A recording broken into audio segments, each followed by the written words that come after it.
মরণ এমন একটা যন্ত্রণার জিনিস, কবর এমন একটা যন্ত্রণার জিনিস, ওপারের প্রথম স্টেপ এত বড় যন্ত্রণার জিনিস রে।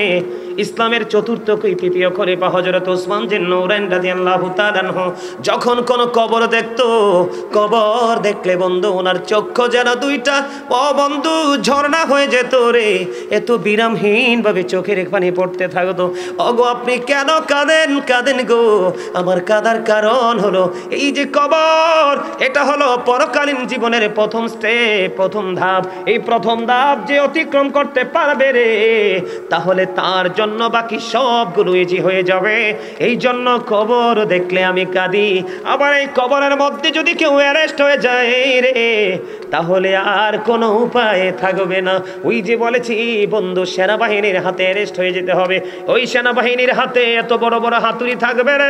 এই হাতুড়ি যদি পৃথিবীর বুকে একটা বারের জন্য রাখা হয়, পৃথিবীর মানুষ জিন সবাই মিলে একটা সেকেন্ডের জন্য হাতুড়িটাকে জমিন থেকে একটা সেকেন্ডের জন্য সুতা পরিমাণ উঠাইতে পারবে না। ওই হাতুড়ির আঘাত ওই পাপীদের উপর কন্টিনিউ বরাদ্দ হয়ে যাবে। জোরে জোরে বলেন না নাউজুবিল্লাহ। আপনারা এখনো কথা বলেন, আমার বুঝি আসে না কেমন করে কথা আছে। কতটুকু বিবেকহীন, কতটুকু সেন্সলেস হলে এখনো কথা বলা যায়।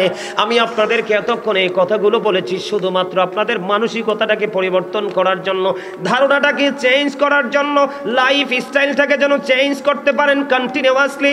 সেই জন্য আমি আজকে আপনাদেরকে এতগুলো কথা বললাম। কি মনে করেছেন দুঃখে শুধু পড়ে থাকেন, সাহায্যকারী না পাইলে বুঝবেন দুঃখ যতটা না তার চেয়ে বড় হলো না পাওয়ার যন্ত্রণা। কথা বলেন না কেন?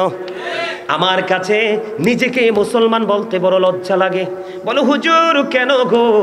আমরা মুসলমান দাবি করি নিজেকে, কিন্তু আল্লাহর হাবিবের আদর্শকে কবর দিতে একটা সেকেন্ড দেরি করি না। কথা বলেন না কেন? আমি আজকে ওয়াল্লাহি আল্লাহর কসম করে বলে গেলাম, এই চান্দিনা মধ্যম তলার মানুষ রে, ও চান্দিনা মধ্যম তলার আমার ভাই, আমার বাবারা, আমার মা গো, ও মা, ও বোনেরা, হৃদয় খুলে একটুখানি শোনো। যেদিন তোমার জীবন থেকে আল্লাহর হাবিব সরকারে দো জাহাঁ ইমামুল মুরসালিন রাহমাতাল লিল আলামিন সিরাজুম মুনীর নবী, উজ্জ্বল প্রদীপ নবী, যেদিন তোমার জীবন থেকে ডিলিট হয়ে যাবে, সেই দিন তুমি আর মুসলমান থাকবে না। সেই দিন তোমার সাহায্যকারী আর কেউ থাকবে না।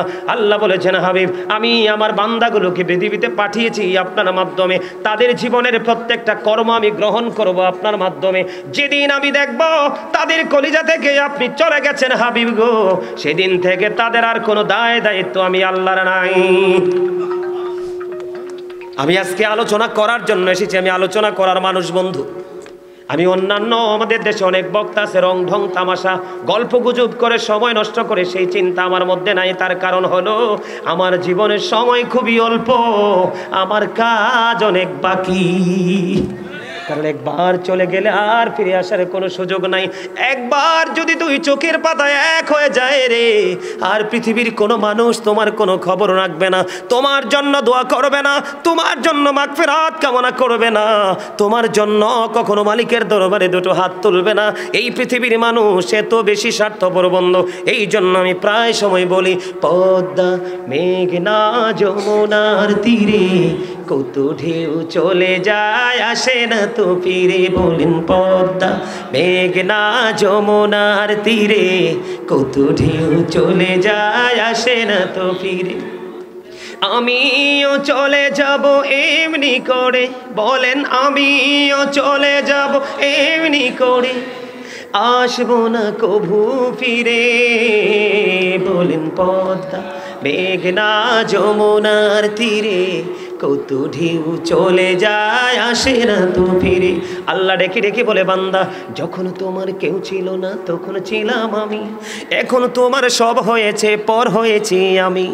যখন তোমার কেউ রবে না রব শুধু আমি, আমার কাছে আসতে হবে মনে রেখো তুমি। তোরা চাসনি কিছু, তোরা চাসনি কিছু কারো কাছে খোদার মদদ ছাড়া, অন্যের উপর ভরসা ছেড়ে নিজের পায়ে দাঁড়া। ও চান্দিনা মধ্যম তলার মানুষ, অন্যের উপর ভর করা ছেড়ে দাও, নিজের উপর নিজের পায়ে নিজে দাঁড়িয়ে ভর করে দাঁড়াতে শেখো। কারণ তুমি চলে যাওয়ার পরে কেউ নাই এই পৃথিবীতে রে। এখন বন্ধু, আপন স্বজনের জন্য খাবানো যায় না, আপন স্বজনের জন্য দোয়া করানো যায় না। কিছু মৌলবী বের হয়েছে বেদাত ফতুয়া দেয়। আপনি মনে রাখবেন, আপনার ছেলেকে যদি নাও পারে আপনার নাতিকে খাওয়ানো থেকে কবর থেকে দূরে সরাই দিবে তারা। আছে না নাই? আল্লাহর হাবিব বন্ধু একবার স্পষ্ট করে বলছি, একবার ইনশিওর করে বলছি, কাউকে মিন করে নয়, এটা হলো ইসলামের একটা বড় অবক্ষয়। আমার নবী বলেছেন আল্লাহর কাছে সবচেয়ে প্রিয় হলো দুইটা কাজ। একটা হলো মুসলমানকে দেখা মাত্রই তুমি সালাম দিয়ে দিবা, পরিচিত হোক বা অপরিচিত হোক। আর দ্বিতীয়ত হলো রে, মানুষকে পেট ভরিয়ে তুমি খাইয়ে দাও, এটা হলো আমার আল্লাহর কাছে বেশি পছন্দের।